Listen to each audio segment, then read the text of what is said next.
아이들의 외침이 정말, 여러분은 안 그러세요? 저는 막 가슴이 터질 것 같았어요. 그리고 그런 것 같아요. 이 아이들이 소망인 것 같아요. 그러니까 이 아이들의 영성이 다음 세대에 하나님이 하실 일이신 것 같아요. 우리는 걸음이라면 얘네들은 꽃이 피고 하나님이 영광으로 쓸 제목들이 사실은 얘네들인 거라는 생각이 드네요. 우리 교회는 이게 주일학교 아이들이 우리 교회 사이즈에 비해서 많은 거예요. 애들이 없더라고요. 내가 하와이에 갔는데 거기 모인 사람들 중에 초등학생 딱 2명, 다 연세 드신 분만 있어요. 자, 어떤 며느리가 예수를 믿는데 시어머니가 안 믿는 거예요. 그러니까 믿지 않는 가정에 시집을 가서 이 며느리가 너무 힘든 거예요. 예수 믿고 사는 게. 그래서 이 며느리가 항시 즐겨 부르는 찬송이 342장, 지금 우리 찬송으로 너 시험을 당해 범죄치 말고 너 용기를 다해 곤물처럼 너 시험을 이겨 새 힘을 얻고, 이 찬양을 항시 부르는 거예요. 그러니까 시어머니가 불신 시어머니이기 때문에 힘들게 할 때마다 이 찬송을 즐겨 부르는 거예요. 그래서 어느 날 목사님이 이 시어머니를 전도하러 오셨어.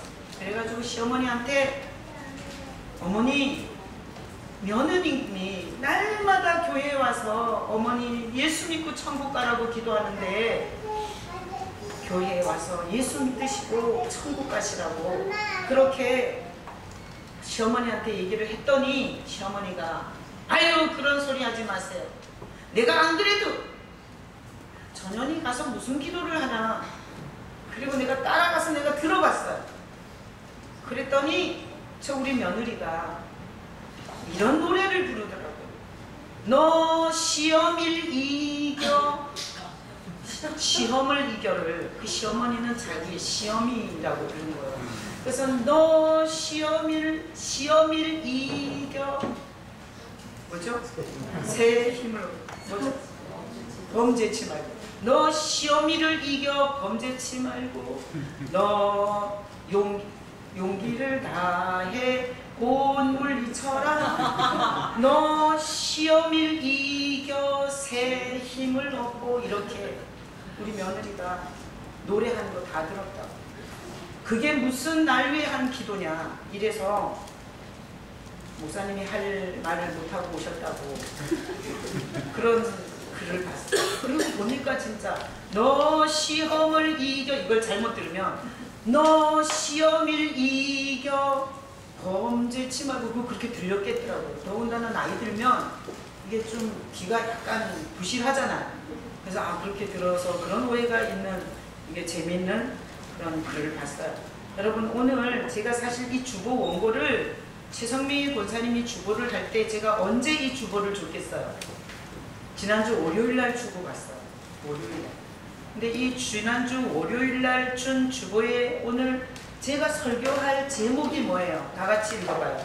책망을 들으십시오.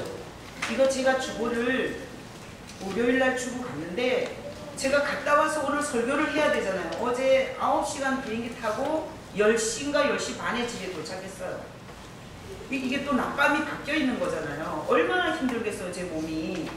근데 제가 이 설교를 가서도 이렇게 보면서 야, 어쩜 하나님이 이러시냐. 전 정말 이 하나님이 말씀으로 교회를 이끌어가는 걸 보고 기절하고 싶어요. 정말 기절하겠어요. 어떻게 오늘 이 말씀을 전하게 본문으로 주시고 그리고 나를 하와이로 보냈었나. 그래서 오늘 책망을 들으십시오 라는 이 설교를 여러분과 저가 주님으로부터 듣는 거죠. 저는 쏙 빠져나오고 여러분에게만 메시지를 하는 게 아니에요. 이 메시지는 우리가 동일하게 듣는 거예요. 자, 그래서 오늘 책망을 들으십시오, 이 잠언의 본문을 가지고 제가 설교를 하는데 우리 다시 한번 읽어보겠습니다. 22절 읽어봐요. 너희 어리석은 자들은 어리석음을 좋아하며 거만한 자들은 거만을 기뻐하며 미련한 자들은 지식을 미워하니 어느 때까지 하겠느냐. 23절 나의 책망을 듣고 돌이키라. 자, 성경에서는 거기까지만요. 성경에서는 책망을 들으라 그래요? 듣지 말라 그래요? 들으라 그러죠. 오늘 말씀해 보니까 책망을 들으라는 거야. 자, 그러면 책망을 들으면 기분이 좋아요, 안 좋아요? 안 좋아요. 한번 이 시간에 대답하지 말고 생각해 보세요. 여러분을 끊임없이 책망한 사람이 누구예요? 한번 속으로 생각해 보세요. 그게 아버지예요? 그게 어머니예요? 그게 언니예요? 그게 오빠예요? 그게 동생이에요? 그게 어떤 선생이었어요?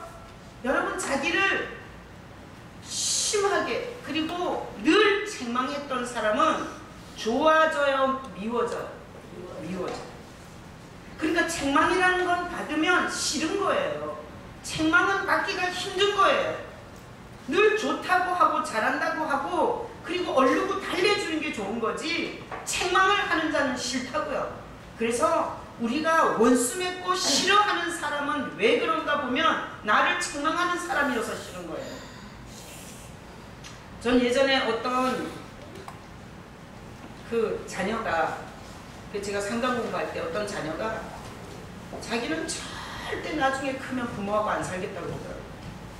그래서 보니까 부모가 끊임없이 잔소리를 하는 거예요. 그러니까 그 부모 잔소리가 들리지 않는 곳으로 자기는 도망가서 살고 싶다고 얘기를 하더라고요. 근데 제가 부모기 때문에 알아요. 부모가 하는 잔소리는 사랑이라는 거예요. 그죠? 사랑하지 않으면 책망하지 않거든요. 그래서 책망은 기분 좋은 게 아니에요. 책망은 되도록 안 듣고 싶어요. 그리고 책망하는 자를 만나고 싶지도 않아. 날 자꾸 책망하면 꼴배기 싫어지고 미워져요. 원수가 돼요. 근데 하나님은 오늘 성경에서 책망을 들으라고 하셨어요. 우리를 사랑하셔서 하는 거예요? 우리를 미워해서 그러는 거예요? 우리를 사랑하셔서 책망을 들으라고 말씀하시는 거예요. 자, 그러면 책망은 어떤 사람이 잘 못 듣냐? 거기 22절에 우리가 읽은 것처럼 어리석은 자들은 책망을 못 들어요. 어리석은 자들. 그러니까 어리석은 자들은 어리석음을 좋아한대요. 자, 그래서 어리석은 게 뭐예요? 자, 자식한테 게임 그만해라. 술 그만 먹고 다녀라. 일찍 들어와라. 이건 책망이에요. 그러니까 어리석은 자는 이런 얘기하는 게 싫은 거야. 그래서 이런 얘기하는 사람을 보고 싶지도 않고 도망치고 싶어. 그래서 책망을 못 듣는 사람의 부류가 있어요. 거기 보면 어리석은 자는 책망을 못 듣는다. 거기다 박스 쳐봐요. 못 듣는 사람. 그 다음에 거만한 자가 책망을 못 들어. 그러니까 어리석고 거만한 자는 자기를 사랑해서 하는 책망의 소리를 못 듣는다는 거예요. 그래서 교회에서 어떤 책망이 말씀을 통해서 책망이 나갔을 때 그 교회를 떠나버리고 그 교회를 옮겨버리고 이런 사람들도 많이 있겠죠. 그래서 여기 보니까 책망을 듣는 사람은 은혜가 있는 사람이 책망을 듣는 거고 책망을 듣는 사람은 이게 심령이 건강해야 책망을 들을 수 있는 거예요. 자, 그래서 오늘 하나님은 책망을 들어라 이러면서 책망을 들으면 어떤 효과가 있기에 들으라고 하냐. 여기 보니까 23절에 나의 책망을 듣고 뭐하라? 돌이키라. 그러니까 책망을 다 잘 들으면 망할 자리에서 수치를 당할 자리에서 손가락질을 당할 자리에서 돌이킬 수 있는 거예요. 자, 그러니까 책망을 잘 들으면 돌이킬 수 있는데 거만하고 어리석은 자는 책망을 안 듣기 때문에 손가락질 받고 수치를 당하고 멸망하는 그 길로 굳세게 그냥 가버리는 거예요. 그래서 하나님이 성경을 통해서 책망을 들어라. 책망을 듣는 자가 되라. 이렇게 오늘 말씀하셨어요. 그 다음에 거기 보니까 거기 책망을 듣고 돌이키라. 보라 내가 나의 영을 너희에게 부어주며 내 말을 너희에게 보이리라. 그러면 하나님의 영을 부어주고 하나님의 말을 보이는 거는 책망을 듣는 자에게 그런 거예요? 개나 소나 다 그런 거예요? 책망을 듣는 자에게 하나님이 영을 부어주고 그리고 하나님의 말씀을 보게 해준다. 자, 뭔 얘기인지 알겠죠? 그러면 책망을 들으면 수지 맞는 거죠. 왜? 책망을 들으면 하나님이 성령을 부어주시고 한 책망을 들으면 하나님께서 하나님의 말씀의 역사를 보이는 거야. 어제까지 안 보였는데. 제가 강릉에서 김창복 집사님이 오셔가지고 저희 집에 와서 차 한잔하고 그리고 저는 교회로 오고 다시 김정일 목사님이 있다가 오시고 그러더라고요. 근데 이렇게 얘기를 하시는 거, 오자마자 그걸 2번 말씀하셨어요. 상추를 기르신 거예요. 옥상에다가, 자기 아파트 옥상에다가. 근데 상추를 길러서 뜯어다가 우리한테 이 쌈 채소 공급을 해주셨어요. 그래서 여름 내 이게 쌈을 잘 먹었거든요. 근데 오셔서 오늘 이런 얘기를 하는 거예요. 이게 날씨가 한여름 이게 쨍쨍한 빛이 아니니까 이게 무럭무럭 자라지를 않는 거예요. 그래서 이번 주에는 못 뜯어 오셨더라고요. 근데 그냥 상추를 키워온 거잖아요. 근데 이번 주에 어디 갔다가 왔는데 여름에는 어디 갔다가 물 한 번 안 주면 싹 죽는데요. 근데 요새 이렇게 서늘하니까 하루 어디 갔다 와서 물 안 줬는데도 살아있다는 거예요. 그러니까 우리 인생도 은혜가 없으면 말라 죽고 은혜가 있으면 살겠구나. 이게 그 상추 속에서 보였대요. 그게 이번 주에 보이셨대요. 자, 이런 거는 아무나 보는 게 아니고요. 하나님이 말씀하시고 그 말씀을 이루어가는 현상을 보는 거, 이거는 은혜가 있어야 보이는 거예요. 그래서 책망을 듣는 자들에게는 이런 걸 준다는 거예요. 하나님의 영을 보여주고 그리고 말씀의 역사를 보이는 눈을 열어준다는 거예요. 자, 그러면 우리가 지금까지 책망을 잘 듣지 못했음으로 말미암아 인생이 엄청 후회와 그리고 정말 돌이킬 수 없는 지경까지 와 있는 것들이 있을 거예요. 책망을 못 들어서. 근데 세상에 보면 책망을 누가 하냐? 첫 번째는 부모가 해요. 부모가 엄청 사랑해서 해요. 그래서 난 솔직히 뭐 친구도 잘해주고 선생도 잘해주고 목사도 잘해주고 하겠지만 정말 여러분들을 가슴에 품고 놓지 못하고 사랑하는 그래도 부모예요. 내가 목사가 부모보다 더 사랑한다고 거짓말할 수 없어요. 왜? 내가 자식을 키워보면 그 자식에 대한 사랑을 어떻게 목회자가 성도를 사랑하는 거하고 비교하겠어요. 자기 피, 자기 몸에서 난 자식을요. 그래서 책망은 누가 하냐? 부모가 해요. 그리고 책망은 누가 하냐? 학교 가면 사회성을 가르치고 지식을 가르치는 선생이 책망해 주는 거예요. 학생들한테. 그리고 책망은 목회자가 성도한테 해줄 수 있는 거예요. 하나님께서 하신 말씀을 근거로 해서 잘못된 길을 가고 잘못된 방법을 쓰고 잘못된 가치관을 하고 살면 망하는 게 뻔히 보이기 때문에 책망을 하면서 그 자리에서 돌이키라고 하는 이런 일을 하는 게 목회자가 하는 일이에요. 그래서 제가 하와이에 가 있는데 제가 로밍을 안 해갖고 갔고 그리고 난 어디 가면 전화를 아주 확 꺼버려요. 그럼 거기서 올 수도 없고 어떡하라고 나더라고요. 그래서 아주 로밍 자체를 안 하고 그런 돈도 아깝고 그래서 그냥 전화를 확 꺼버리고 갔는데 그 호텔에서 와이파이가 되더라고요. 그래서 와이파이 비밀번호를 받아가지고 밤에 여기하고 완전 반대니까 내가 카톡에다 메시지를 보냈는데 보니까 새벽 2시에 보냈더라고요. 깜짝 놀랐어요.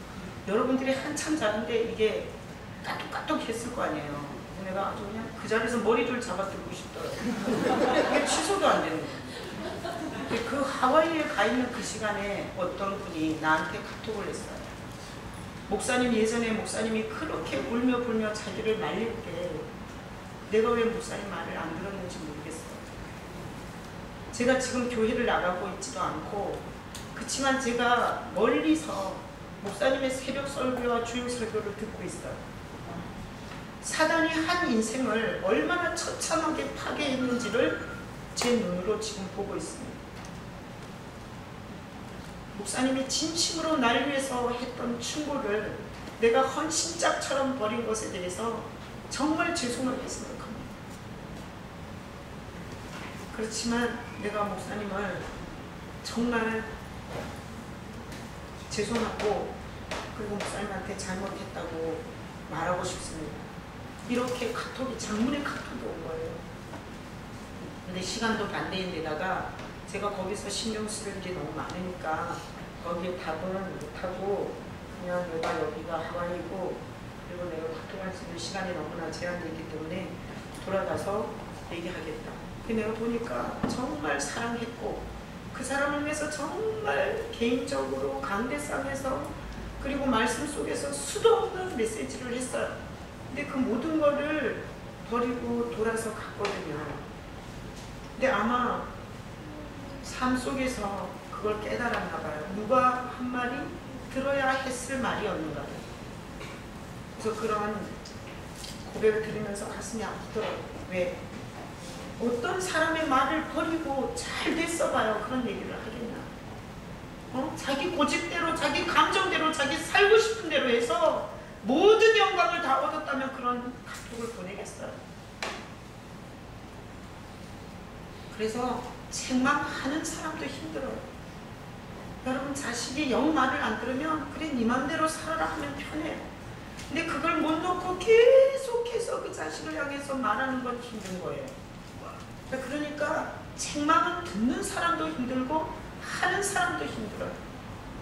그러나 하나님께서 오늘 책망을 들으라고 한 거는 그 책망이 인간들이 하는 말이 아니라 나의 책망을 들으라고 했어요. 그러니까 하나님도 책망하시는 거예요. 왜? 우리를 사랑하기 때문에. 우리가 사단의 유혹과 덫에 걸려서 하나님은 뻔히 보이는 길을 가서 거기서 그 덫에 걸려서 우리 짐승이 그 덫에 걸리면 움직이고 몸부림칠수록 가죽이 찢어지고 찬자가 찢어지고 뼈가 쇠에 찔리는 거 보죠.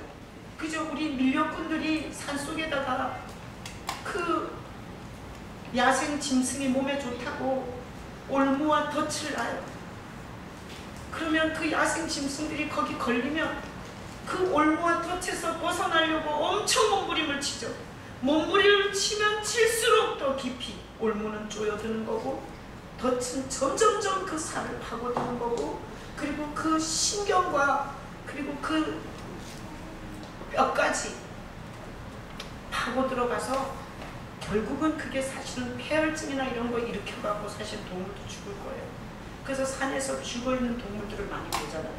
그러니까 하나님이 성경을 이렇게 두껍게 쓴 이 말씀을 어떤 면으로 보면 사랑의 메시지고요. 어떤 면으로 보면 이것은 책망의 메시지예요. 여러분 오늘 이 말씀을 제가 설교를 다 하진 않았지만 여러분 내가 책망을 들을 줄 아는 인생이 되게 해달라고 기도하고 그런 사람이 되시길 축복합니다. 책망은 잘 들으면 돌이켜서 수지 맞고요.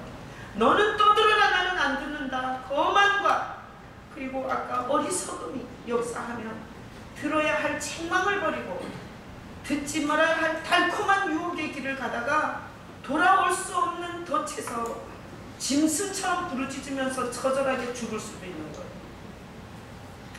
자, 제가 하와이를 갔잖아요. 하와이 이제 3일 집회를 했어요. 저는 어떤 사람이 우리를 기다리는지도 모르고 그리고 몇 명이나 올지도 모르고 그리고 그냥 간 거예요. 내가 교도소를 그런 상황으로 많이 가지만 정말 무모한 집회인 거죠. 그리고 가서 보니까 그 이승만 대통령이 세운 그 하와이에서 제일 오래된 국가 지원을 받아서 이렇게 남대문인지 동대문인지 그런 형상으로 이렇게 앞에 세운 교회. 이게 뭐 100년도 넘은 교회죠. 그 교회에서 집회 장소가 거기였어요. 그리고 거기에서 집회를 하는데 보니까 다 거기서 하는 사역자들이 온 거예요. 목사님들. 이게 거기서 하는 사역자들이 왔고 그 교회 성도도 왔고 물론 그 목사님들이 데리고 온 성도들도 오고 그 다음에 거기서 뭐 여러 가지 이런 이제 분들이 오셨어요. 그래서 이제 집회를 했는데 제가 항시 생명의 삶으로 지금 이게 새벽 설교를 하잖아요. 그 생명의 삶 본문을 가서 호텔에 도착해서 첫날 우리가 11시 반에 도착해서 7시에 예배가 집회가 있는 거예요. 첫 번째는 제가 하는 게 아니기 때문에 부담 없이 호텔에서 제가 그 여장을 풀고 그날 말씀을 봤어요. 그랬더니 그 말씀이 이 백성은 이마가 굳고 마음이 굳은 자들이다. 패역한 백성이다. 이런 본문이더라고요. 그래서 제가 알기로는 우리나라 교도소 선교를 위해서 25년을 선교비를 보낸 사람들이 주축이 돼서 그 집회를 만든 거예요. 그렇다면 뭔 일을 25년을 지속하는 사람이 어디 있냐고요. 이렇게 훌륭한 일을 한 사람들한테 말씀이 펴니까 이마가 굳고 마음이 굳은 패역한 백성이니라 이런 본문이라 내가 그래 성경이 다 맞는 건 아니야. 어떨 때는 안 맞아.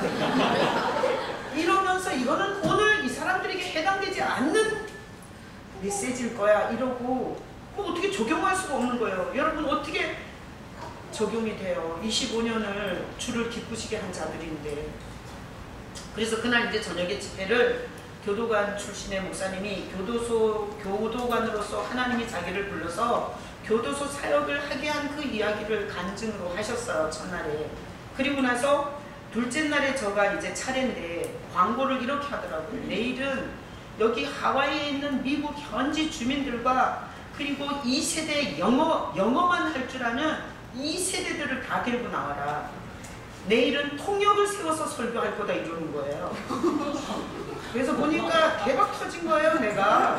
그래서 저는 사실 외국인 교도소에 다니면서 통역을 2번 걸쳐서 설교를 했잖아요. 그죠? 그래서 영어 통역, 중국어 통역을 2단계를 거쳐서 외국인 교도소에 가서 설교를 했죠. 그 다음에 제가 저기 말레이시아, 인도네시아 거기 선교를 갔을 때 거기 신학교에서도 통역 설교를 했어요. 그랬죠? 지원이가 통역하고 여기서 영어 예배 설교를 했잖아요. 그러니까 이 세 사람 중에서 통역 설교를 한 사람은 나밖에 없어. 근데 한국에서 순서를 짤 때 하나님이 얼마나 정확하게 알고 내가 이랬거든요. 그 남자 목사님 둘 보고 난 첫날도 부담스럽다. 나 마지막 날 부담스럽다. 근데 나 중간에 달라 이랬어요. 그래서 이 남자들이 나한테 양보한 거거든요. 그래서 내가 둘째 날을 했는데 가서 보니까 이 목사님들도 깜짝 놀랐어요. 자기네는 통역 설교를 해본 적이 없다는 거야. 그런데 내가 그날 통역 설교를 진짜 하나님께서 은혜 가운데 너무나 정말 설교를 빵빵하게 했어요. 더군다나 제 설교를 통역하신 분이 그 하와이에 있는 신학교 학장이 오셔가지고 나이가 지긋한 남자분이 오셔갖고 제가 이제 카톡에다가 사진 올려드릴게요. 그분이 통역을 하는데 제가 이렇게 영적인 메시지잖아요. 하면 이분이 코드를 맞추게 거듭나신 분인 거예요. 그러니까 얼마나 이게 통역을 또 잘해주셨는지 정말 그날 아주 은혜를 많이 받았어요. 제 자신이 설교하면서 야 이건 주님이 강력하게 붙잡고 가는구나 이런 감동이 있었어요. 제가 설교하고 내려왔더니 허리를 다쳐가지고 겨서 오신 분이 있었어요. 전도사님인데 지금 80이 넘었대.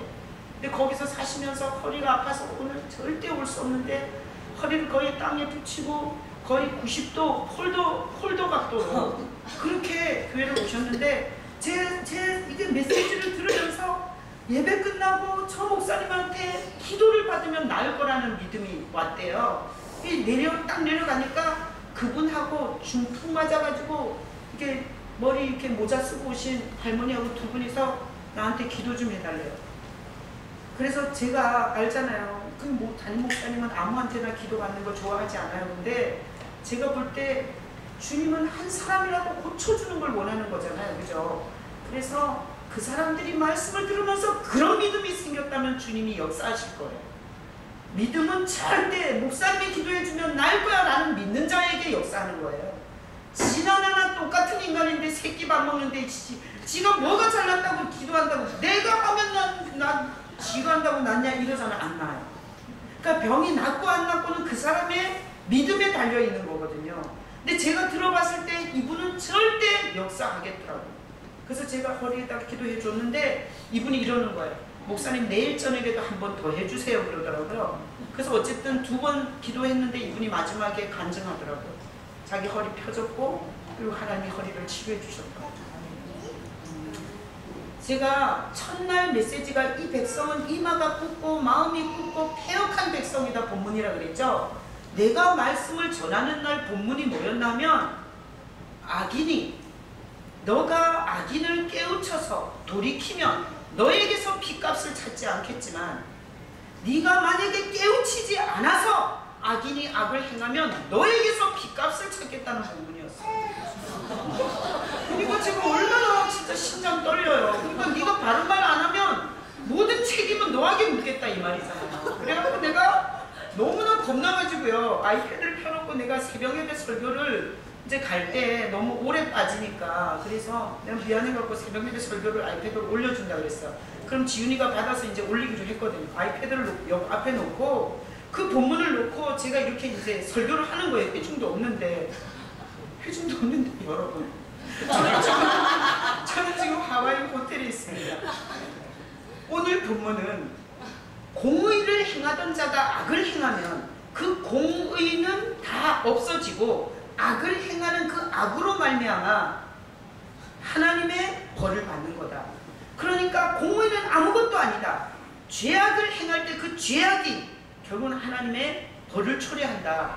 그것을 네가 깨우치면 그 영혼은 구원받을 거고 네가 깨우치지 않으면 빚값을 너에게 찾는다. 이런 본문인데 제가 여기에서 이제 여러분과 함께 은혜를 나누려고 합니다. 이러면서 제가 눈을 뜨고 있으면 이게 집중이 안 될 것 같아요. 지금 여러분들이 나를 쳐다보기 때문에 내가 성령을 힘입어 다 설교하는 거예요. 근데 아무도 없는데 이러면 내가 스스로 이런 생각이 들어서 미친 거 아니야?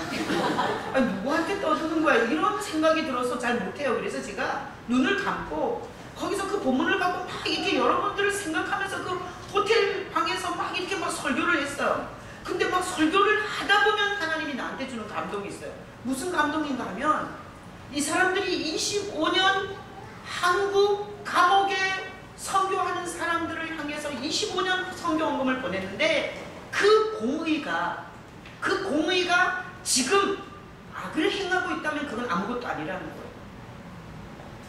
그건 아무런 구원의 효과를 줄 수가 없다는 거예요. 25년 선교한 게 구원의 조건이 될 수가 없다는 거죠. 그러면서 지금까지 공의를 행한 것은 아무것도 아니고 지금 하고 있는 그 악이 그 사람을 해방시킬 거라는 것에 대해서 네가 깨우쳐줘야 된다. 이 본문이에요. 그래서 눈을 감고 막 그 본문을 얘기하다 보니까 성령께서 이 메시지를 나한테 왜 하시는지를 알게 하시더라고요. 왜 하나 하면 이런 뜻인 거예요. 우리가 하다 보면 그 일은 있어. 일은 지금 지혜가 이 찬양단 지휘하잖아요. 애들을 훈련하잖아요. 하다 보면 지혜는 예수님 없는 찬양단 지휘자가 될 수 있어요? 없어요? 있어요.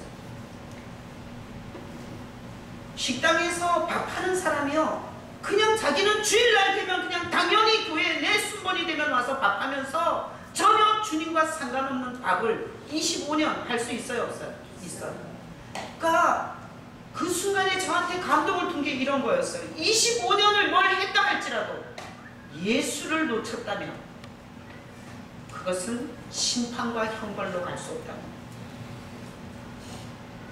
공의가 뭐냐? 공의가 우리가 하나님 앞에서 내놓을 수 있는 공의는 날 위해서 십자가에서 우리를 위해서 희생하신 예수 그리스도 공의밖에 없어요.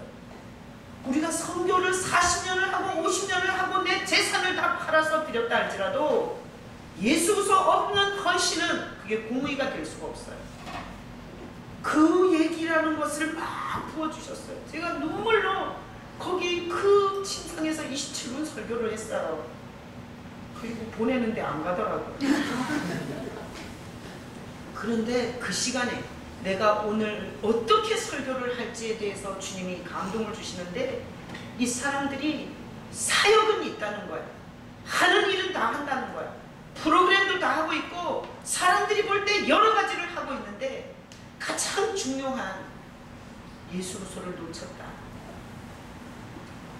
그러니까 그 예수 그리스도께로 돌아갈 수 있도록 해달라. 이게 저에게 하는 부탁이었고, 그 다음에 너가 이 부분에 대해서 터치를 해줘서 나는 이 수고한 자들이, 이렇게 많은 헌신한 자들이 반드시 나의 구원에 이르기를 원하노라. 이게 하나님의 눈물 나는 메시지였어요. 그래서 제가 그 침상에서 얼마나 울었는지 몰라요. 이거였군요. 그리고 제가 그런 메시지를 했어요. 다 사역자들이 왔잖아요. 그 하여튼 메시지를 했고요. 그 다음에 제가 느끼는 게 뭐였냐면, 이분들이 보니까 사역이 엄청 힘들어. 이민사회라는 게 힘들잖아요. 근데 이분들이 뭔 사역을 하냐면, 우리를 초청한 그 목사님도 보니까 그 사람들을 엄청나게 먹이는 사역을 하는 거예요. 하여튼 뭐만 생기면 성도들을 다 먹이고 입히고 성도들을 사랑으로. 여러분, 이게 우리나라 목회하고 미국 목회하고 틀린 거 아시죠?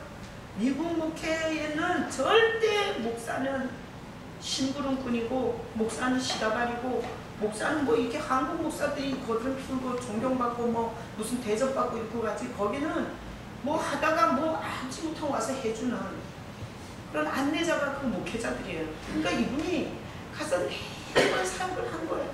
그냥 집 없는 사람에게 같이 살고 갈 곳이 없는 사람을 음식을 주고 그리고 하여튼 뭐 이혼하고 온 사람을 끌어안아주고 뭐 이런 먹이는 사람을 하신 거예요. 그래서 교회가 한 40여 명까지 부흥을 했었다고 그러더라고요. 그런 사역을 하신 분이 지금 성도들이 어떤 이유로 다 나가고 17명인가 18명 남은 상태에서 이 행사를 한 거예요. 그 18명하고. 그리고 또 그날 온 사람들 중에 또 한 분은 이대 무용과를 나오신 분이에요. 얼마나 막 얼굴이 이쁘고 날씬하고 막 뭐 그런데 이분이 예수 만나 은혜 받아가지고 거기서 무슨 사역을 하냐면 마약 환자들을 먹이는 사역을 하더라고요. 그러니까 그 사역을 하면서 자기 집 3채를 팔았대요. 지금까지 집 3채 팔아서 그들을 먹였대요. 근데 이분들하고 제가 이렇게 교제를 하다 보니까 저는 그냥 하나님이 하라는 메시지를 나한테 빚값을 찾는다 그러니까 맨날 내가 강단에서 하던 예수 없는 봉사, 예수 없는 헌신, 예수 없는 예배, 예수 없는 열정 이거는 아무것도 아닙니다. 주님을 기억하고 주님을 생각하면서 제가 예배할 때 항상 그런 멘트를 하잖아요. 그러고 나서 나중에 식사 자리에서 이분들과 이렇게 개인적인 교제를 해보니까 이분들이 다 탈진한 거예요. 탈진. 그러니까 어떤 탈진이 되냐 그렇게 먹였는데도 손바닥 뒤집듯이 가더라는 거죠. 자기가 이 심장이고 폐고 다 빼줄 것 같이 자기는 온 신의 힘을 다해서 복음으로 섬겼는데 사람들은 자기의 이권에 조금만 해가 되면 바로 손바닥 뒤집듯이 뒤집고 마음을 바꾸더라는 거죠. 그러니까 그 목사님이 너무너무 탈진이 된 거예요. 사람이 싫어. 그리고 사람에 대한 실망이 있어요. 그러잖아요. 어떤 현상이 벌어지냐면 사람들이 막 욕하고 다녀요. 막 욕하고 다녀요. 이분 집에 고양이가 10마리. 고양이 10마리 키우고 개 키우고 새 키우고 그러니까 옛날에는 동물을 그렇게 싫어하시는데 이분이 다 동물만 키우고 있는 거예요 지금. 그 우리 갈 때도 개 사료 사오라 그러고 막 그래요. 보니까 이분도 탈진해 있고요. 또 보니까 그 아까 집 3채 팔아가지고 그 마약 환자들 그 먹이는 일을 하는데 어느 날 마약 환자가 마약에 취해가지고 막 나쁜 놈들이 다 나를 죽이려고 하니까 내가 죽여야 한다고 부엌에 있는 식칼을 가지고 막 칼을 휘두르고 막 이러는 일도 겪었고 막 그런데 이분도 탈진해 있는데 왜 탈진했냐 보니까 그 집 3채를 다 팔아서 그들을 먹였지만 어느 날 교회를 가보니까 교회가 아주 헝하더래. 그래서 보니까 프로젝트 떼서 팔아먹고 기타 팔아먹고 의자 팔아먹고 피아노 팔아먹고 다 팔아가지고 마약을 다 팔아먹어서 교회가 하나도 없더래. 그러니까 이런 일을 반복적으로 계속 겪다 보니까 이게 탈진된 거예요. 근데 뭐가 답이에요? 그런 상황을 자꾸 집중을 하잖아요. 그러면 마음은 원망만 차곡차곡 쌓이고 괘씸만 차곡차곡 쌓이고 그리고 사람에 대한 불신과 미움만 차곡차곡 쌓여요. 그러잖아요. 그 사람도 죽고 주변도 다 죽여요. 어떻게 알겠어요? 저도 작지만 이 목회를 하면서 사단이 우리에게 이렇게 찢기같이 가라앉기를 얼마나 원하는지 몰라요. 삶의 고달픔으로. 삶의 고달픔을 가지고 우리를 완전히 마음을 땅바닥에 붙어 있기를 원하는 게 마귀가 하는 짓이거든요. 그러니까 수도 없는 이런 어려운 일들을 겪으면서 이분들이 마음이 다 이렇게 찢기같이 가라앉아 있는 거예요. 그래서 말씀을 올려줘 봐요. 자, 이게 스바냐 1장 12절 13절인데요. 여러분 이 말씀을 꼭 기억해 놓으시고 오늘 하나님이 책망을 들어라. 뭔 책망을 듣느냐? 저를 하와이에 갔다 오면서 이 메시지를 여러분에게 하는 거예요. 내가 여러분을 얼마나 하나님이 사랑하는지를 생각하게 됐어요. 자 보세요. 그때 내가 예루살렘에서 찌꺼기같이 가라앉아서 마음속에 스스로 이르기를 여호와께서는 복도 내리지 아니하시며 화도 내리지 아니하시려 하는 자들을 등불로 두루 찾아 벌하겠대. 그러니까 마음이 이렇게 찌꺼기같이 가라앉아 있는 것은 하나님 앞에 칭찬받을 일이에요? 벌받을 일이에요? 벌받을 일이에요. 그러면 마음이 이렇게 찌끼같이 가라앉은 건 이유가 있어요? 없어요? 있어요. 어떤 이유죠? 삶의 고달픔. 등불로 찾아서 벌하겠대요. 자, 그들이 이렇게 마음이 찌끼같이 가라앉는 이유가 뭔가 하면 하나님 관에 하나님은 복도 내리지 않냐고. 내가 원하는 거 안 주더라 이거야. 내가 기도했지만 안 주더라 이거지. 그래서 하나님은 복도 내리지 않냐고. 화도 내가 무슨 짓을 하든지 징계하고 보라는 하나님이 아니라는 거죠. 이것은 결국 무슨 얘기인가 하면 하나님에 대한 소망이 없다는 얘기예요. 하나님에 대한 소망이 없다. 그러니까 하나님에 대한 소망을 접고 식당에서도 성가대도 청소도 목회도 전도사가 신방도 하고 있지만 찌끼같이 가라앉아서 하나님은 복도 안 주고 화도 내리지 않는 어떤 나의 소망도 아닌 이런 심령이 찌끼같이 가라앉은 심령이에요. 하나님이 벌하는데 여기 보니까 13절에 그들의 재물이 노략을 당하며 그들의 집이 황폐할 것이야. 그들이 집을 건축하나 거기에 살지 못하며 포도원을 갖고 나도 포도주를 마시지 못하리라. 한마디로 되는 일이 있다 없다? 없다. 그러니까 우리가 삶은 고달픈 거예요. 여러 가지 어려움이 있어요. 그러나 우리 마음이 하나님에 대한 소망과 기대를 접으면 되는 일이 없는 결과를 얻어요. 그래서 마음은 관리를 해야 되고 찌끼같이 가라앉지 않도록 여러분들이 의지를 쓰셔야 돼요. 그래서 제가 가서 하나님이 찌끼같이 가라앉은 자들에게 하나님께서 그 마음에 생기를 불어넣고 싶어 하시는 것을 느꼈어요. 그래서 마지막 오는 날 바베큐 파티를 해줬어요. 공원에서.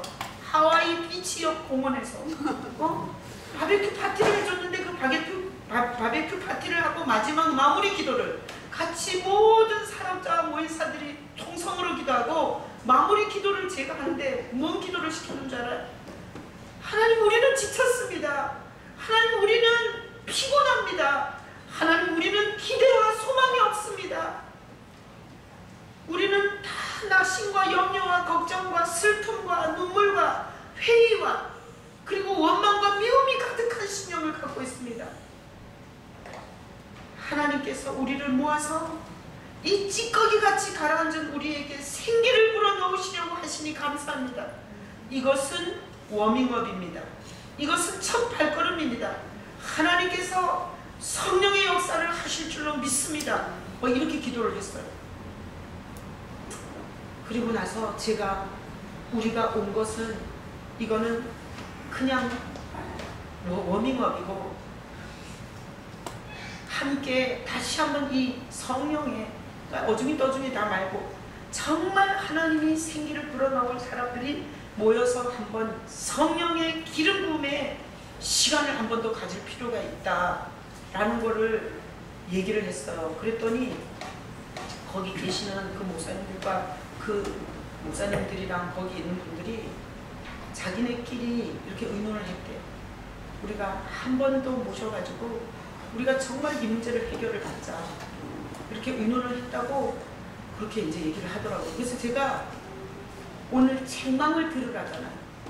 여러분은 어떠세요? 나는 그 사람들은 걱정 안 돼요. 여러분들은 십장 봉사하면서 이 찌꺼기같이 가라앉지 않았어요. 예배하면서 어떤 기대도 어떤 소망도 없이 그냥 벼락 맞을까봐 의무로 하시나요?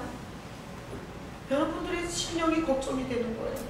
하는 거는 똑같이 하는데 찌끼같이 가라앉아 있는 마음은 하나님께서 운행하고 역사할 수 있는 근거를 불러올 수가 없어요.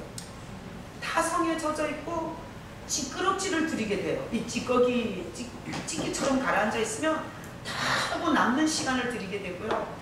그리고 소중한 첫 것을 주님 앞에 안 드려요. 자기가 다 쓰고 남은 찌끄럽지를 드려요. 여러분 혹시 이런 거 경험하신 적 있으세요? 어떤 집에 대접을 받으러 갔는데 그 사람이 나를 소중히 여기질 않아. 그래서 내가 이 밥 한 끼 얻어 먹으려고 이 자리에 왔나? 이런 경험하신 적 있으세요?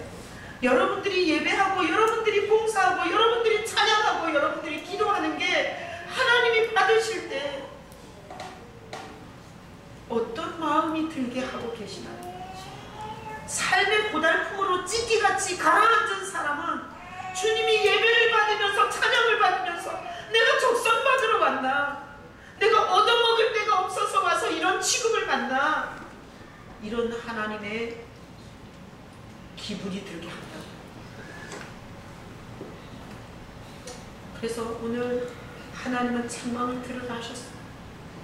우리가 믿는 자들은 하나님에 대한 이런 사랑하는 마음, 지금은 힘들지만 하나님이 역사할 거라는 기대, 지금은 눈물을 흘리고 있지만 하나님이 회복할 거라는 소망, 이런 마음이 있으셔야 돼요. 그런 마음이 없이 가라앉아서 어떤 기대도 소망도 없는 종교적인 형식만 죽지 못해서 남아있다면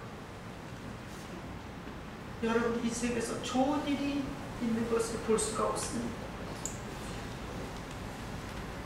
오늘 이 말씀을 통해서 난 여러분들이 내 마음은 어떤가를 한번 봤으면 좋겠어요. 주님께 드리는 마음, 주님께 찬양을 드리는 마음, 주님께 예배를 드리는 마음, 주님께 헌금을 드리는 마음, 주님 앞에 내 달란트를 드리는 마음이 찢기같이 가라앉아서 죽지 못해서 하는 건지, 다 쓴 찌끄럽지를 갖고 오는 건지, 정말 주님을 기쁘시게 할 수 있는 정성을 갖고 오시는지 여러분들이 자신들을 돌아보시고